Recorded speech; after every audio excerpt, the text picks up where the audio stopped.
તસ્કરો બેફામ છે। શહેર હોય કે ગામડું, ચોરોએ મચાવ્યો છે તરખાટ।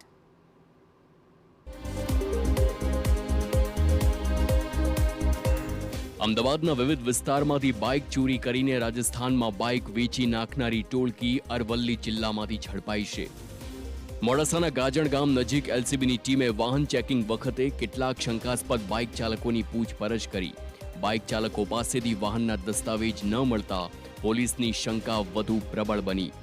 પોલીસની તપાસમાં સામે આવ્યું ચારેય આરોપીઓ પાસે રહેલ બાઇક ચોરીની છે, જે અમદાવાદના જુદા જુદા વિસ્તારમાંથી ચોરી કરવામાં આવી હતી। આરોપીઓ અગાઉ પણ 4 બાઇકની ચોરી કરી હોવાની કબૂલાત કરી।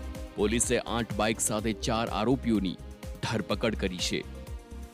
આ બધા જ આરોપીઓ જે છે અમદાવાદમાં ક્યાંક ને ક્યાંક જેઆઈડીસીમાં કઠવાડા ઓટોમાં નોકરી કરે છે। મૂળ બધા જ રહેવાસી રાજસ્થાનના છે અને બધી જ બાઇકો એમની પાસે જે મળી છે એ ચોરીની હતી।